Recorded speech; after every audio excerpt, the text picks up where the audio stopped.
Presenta AMEC, Servicio de Acompañantes y Recreación. AMEC, te hace bien.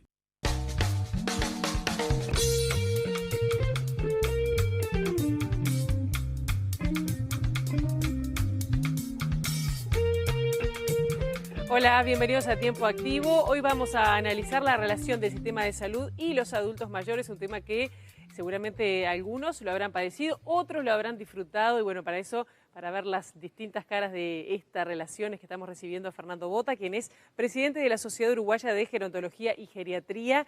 Es además especialista en preancianidad, geriatría y gerontología, con diploma de posgrado en gestión de servicios de salud. Bienvenido a Tiempo Activo, ¿cómo anda? Muy bien, muchas gracias por la invitación. Un gusto realmente que esté con nosotros porque sabemos además que la sociedad científica, lo que es la sociedad de gerontología y geriatría, están trabajando muchos de estos temas. Antes de hablar directamente sobre cuál es el vínculo, ¿no?, de los adultos mayores, de las adultas mayores con los servicios de salud, vamos a ver de qué estamos hablando. Es decir, porque hay un importantísimo porcentaje, es decir, más de la mitad de los adultos mayores no tiene problemas, ¿no? Y la otra mitad tiene 1, 2, 3 y más enfermedades crónicas o algún tipo de discapacidad, ¿no? Usted tiene los datos. Sí, tú me estás llevando primero al estereotipo que hay en la sociedad de que la ancianidad o la vejez se asocia a enfermedad. Esa famosa frase, la vejez no viene sola, digo que es una falacia, porque las enfermedades existen en todas las edades. Entonces nosotros lo que propendemos es a que las personas envejezcan de una manera saludable, de una manera activa y de una manera exitosa, que son conceptos parecidos pero no iguales. Y en la medida que el sistema de salud, y cuando hablamos de salud, sigue siendo vigente la vieja definición de la Organización Mundial de la Salud de completo estado de bienestar biológico, psicológico y social.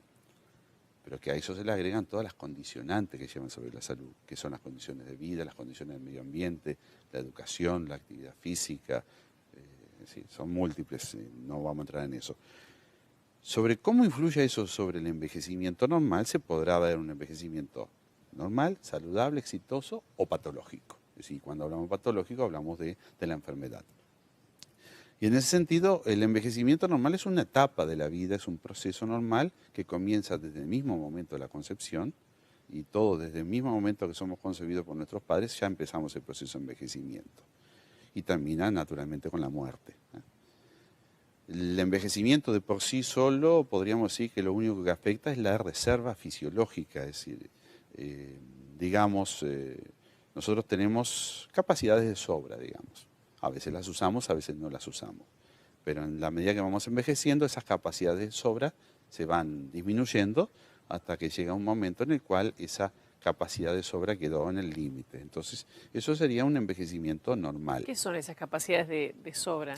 Por ejemplo, digo, para aprovecharlas desde joven, ¿no? Sí, por ejemplo, la memoria, digo que es una de las cosas que afecta, la fuerza muscular, la visión, la función respiratoria, la función circulatoria, todo. Es decir, nuestro organismo tiene reserva. Es decir, tenemos 2 ojos, pero vemos con uno solo, eventualmente, ¿no? Es decir, por poner un ejemplo práctico, digamos. Tenemos 2 riñones, pero con un cuarto de riñón funcionando, la función renal se cumple. Tenemos 2 testículos, pero con un cuarto de testículo podemos reproducirnos. Es decir, tenemos sobras, sobras en el buen sentido de la palabra. Es decir, reserva. Reserva, justamente. Y el envejecimiento normal agota esa reserva. En el medio, durante el transcurso de la vida, pueden introducirse enfermedades que alteren ese proceso de envejecimiento normal y entonces lleven a un envejecimiento anormal, en el cual la persona, como consecuencia de las enfermedades, su reserva se quiebre, y ahí estamos hablando entonces de lo que nosotros llamamos un anciano frágil. Su reserva se quebró y al quebrarse la reserva empiezan una serie de enfermedades como consecuencia de la disminución de esa reserva.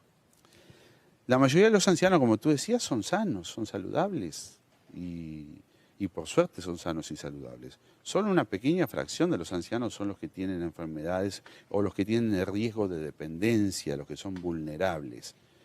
¿Qué significa vulnerable? Que como consecuencia de alguna enfermedad o del agotamiento de esa reserva natural que tenemos, están expuestos a un peligro de declinar y de depender. Y esos son quizás los que uno ve que la gente aplica ese estereotipo de la vejez no viene sola. Es decir, y son los que nosotros llamamos ancianos frágiles, vulnerables y los pacientes geriátricos. El anciano frágil o vulnerable es aquel que tiene una condición que lo expone a eso. ¿Y cuántos son? ¿Se calcula en Uruguay? ¿Se sabe aproximadamente? Tenemos cifras que se pueden extrapolar de estudios internacionales. Una de las condiciones que nosotros habíamos planteado a nivel de los censos es conocer justamente estas cifras adecuadamente, conocer los ancianos que viven solos, conocer los ancianos que viven en residencias de ancianos, es decir, conocer... y son datos que realmente para poder usarlos se necesitan muestras valederas o el censo población y vivienda, que es una excelente oportunidad de sacar esos datos.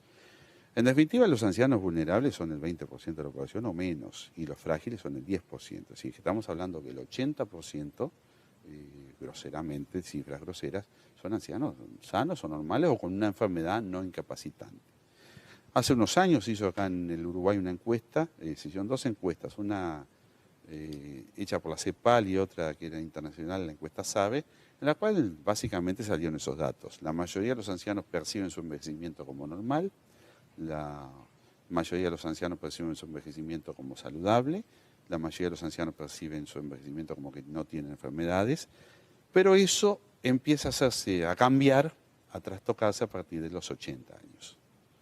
Es decir, y si definimos al anciano como el que tiene 65 años o más, en definitiva, ya con esas cifras estamos diciendo que los vulnerables, los que desde la geriatría, que es de lo que yo hablo, tenemos que poner el acento es en los mayores de 80 años y sin duda en los mayores de 90 años es donde aparecen los mayores problemas.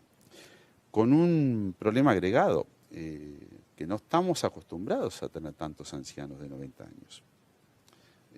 Claro, porque hoy la gente vive más y llega con mejores condiciones de vida, por eso también se da más.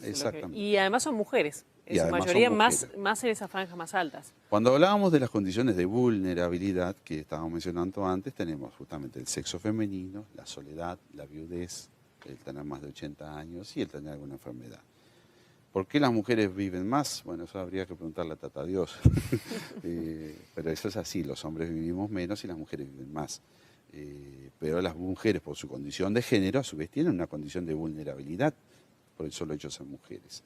Entonces, mujer, anciana, pobre, y podríamos agregar algún rasgo étnico, digo, son todas las condiciones de vulnerabilidad o de discriminación todas juntas. Digamos, que se ven desde antes, pero que se nota mucho más en la ancianidad, porque digo, las diferencias de acceso al trabajo, de acceso a la vivienda, están a favor de los hombres que de las mujeres. Sin duda. Siempre recordamos un profesor de la geriatría español, Guillén Llera, que es uno de nuestros maestros o de la escuela uruguaya de geriatría. Él siempre ponía como ejemplo, habían hecho un estudio en su hospital geriátrico, que acá en Uruguay no tenemos, de que cuando caía en cuanto al trato, al bienestar, a la agilidad, es decir, a todo lo que hace a la eficiencia de un servicio de urgencias, cuando caía alguna señora de más de 80 años, que era negra, que era pobre, que era inmigrante, era la que recibía el peor trato. En cambio, un hombre rubio, caucásico, menor de 80 años, era el que recibía el mejor trato. Y es así. La discriminación existe en todos los ámbitos, incluyendo la salud.